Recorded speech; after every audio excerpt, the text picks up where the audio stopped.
The Bible is full of cautionary tales. The Bible is full of teaching stories. The Bible is what tells us everything that we need in life and death. Where might I put my Bible?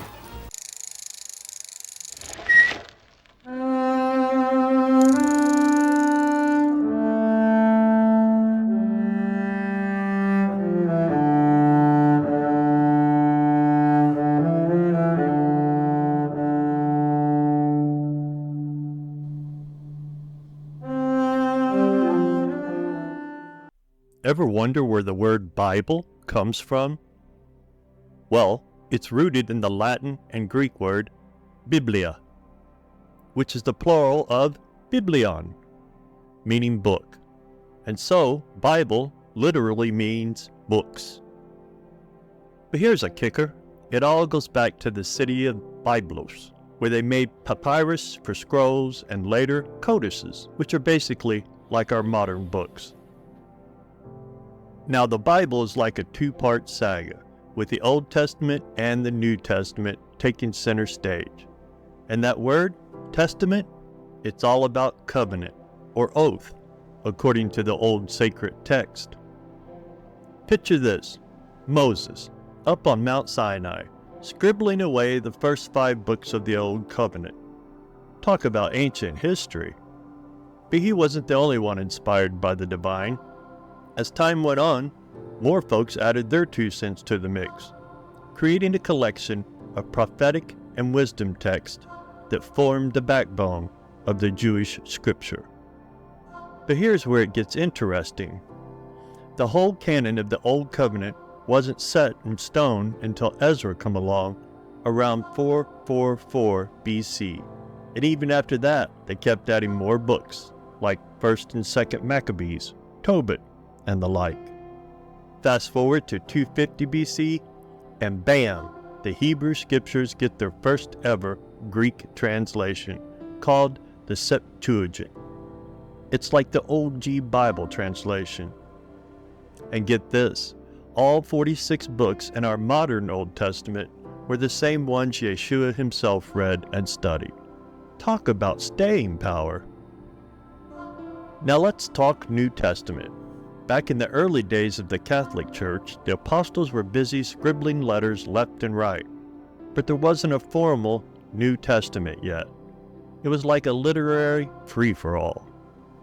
And speaking of debates, boy did they have some, from arguments over which books were legit to dealing with heretics like Marcion.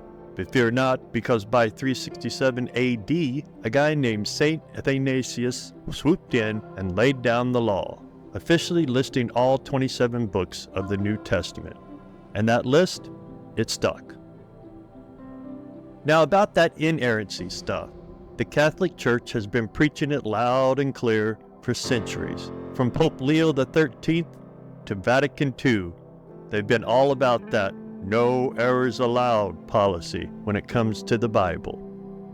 So there you have it, the Bible, from its ancient origins to its modern day significance. It's like a literary roller coaster ride through history, and we're all just along for the journey.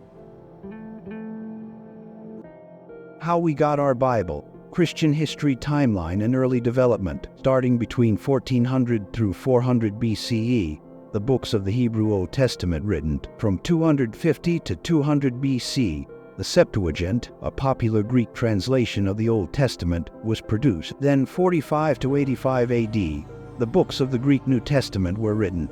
In 90 and 118 AD, councils of Jamnia give final affirmation to the Old Testament canon, consisting of 39 books. From 140 to 150 AD, Marcion's heretical New Testament incites Orthodox Christians to establish a non-canon. 303-306 AD, Diocletian's persecution includes confiscating and destroying New Testament scriptures. Then, from 305 to 310 AD, Lucian of Antioch's Greek New Testament text becomes a foundation for later Bibles. In 367 AD, Athanasius's Festal Letter lists the complete New Testament canon, consisting of 27 books for the first time. In 397 AD, the Council of Carthage establishes Orthodox New Testament canon consisting of 27 books. Then in 400 AD, Jerome translates the Bible into Latin. This Vulgate becomes standard of medieval church. English versions from Latin. 650 AD, Caedmon, a monk, puts Bible books into verse. Then in 735 AD, historian Bede translates the Gospel. From 871 to 899 AD, King Alfred the Great translates the Psalms and Ten Commandments. In 950 AD, the 7th century Lindisfarne Gospels receive an English translation. Then from 955 to 1020, V.A. Elfric translates various Bible books. Fun side fact. In 1300 AD, the invention of eyeglasses aids in copying. Then, in 1325 AD, both Richard Rolle and William Shoreham translate Psalms into metrical verse. That brings us to 1380 through 1382 AD. John Wycliffe and Associate. In 1388 AD, John Purvey revises the Wycliffe Bible, and in 1455 AD, the printing of Gutenberg's Latin Bible, the first from the newly invented printing press. English versions from Greek. 1516 AD, Erasmus's Greek New Testament, forerunner to the Textus Receptus, is used by KJV translators. In 1525 AD, William Tyndale makes the first translation of the New Testament from Greek into English. Subsequently, Tyndale was strangled and burned in 1536 AD. Then,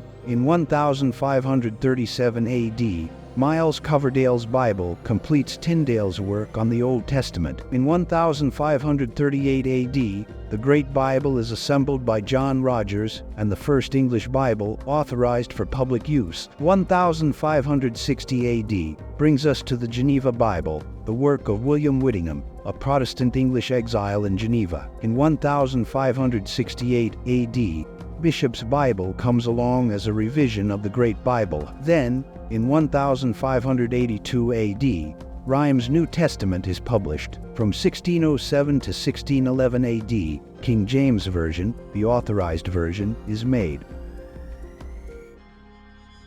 So, what's the deal with the Bible?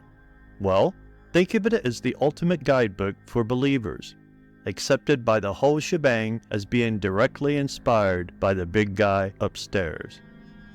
But here's another kicker. The Bible wasn't just zapped down from heaven word for word. Nope. It's actually a collaborative effort between God and a bunch of human authors. You can see their different writing styles and personalities shining through in the text, from Genesis to Revelation. Now let's break it down. The Old Testament. Picture this. A long, long time ago, the Hebrews, later known as Israelites or Jews, were God's chosen crew. The Old Testament tells their epic story, from God's covenant with Abraham to Moses leading the gang out of Egypt and into the Promised Land. Along the way, there are laws, prophets, and plenty of ups and downs as the Hebrews try to stay on God's good side. The New Testament.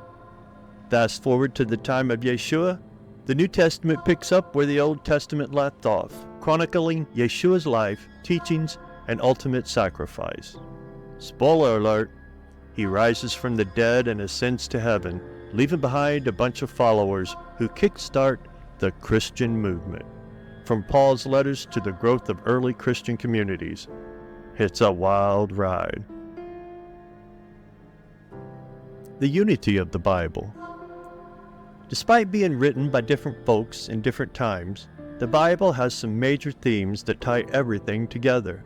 Think one true capital G-O-D God, love for all, and the pursuit of salvation. It's like a literary thread that runs through both the Old and New Testaments. Bible interpretation. Now here's where things get tricky. Over the years, the Bible has been interpreted in all sorts of ways, from literal readings to more nuanced approaches. But these days, scholars use a fancy thing called hermeneutics to dig into what the original authors were trying to say. It's all about understanding the historical and cultural context to get to the heart of the message. Bible translations. Oh, and let's not forget about translations.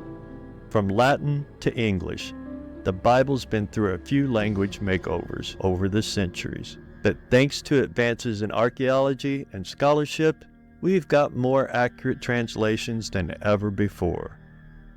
So there you have it. The Bible from ancient wisdom to modern guidance.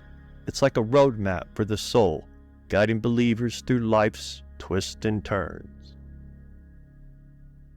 Thank you for joining me here today, my chaverim.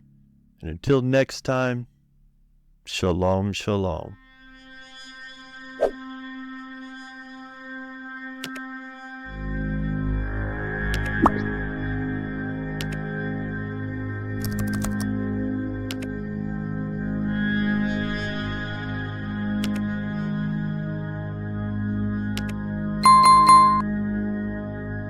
You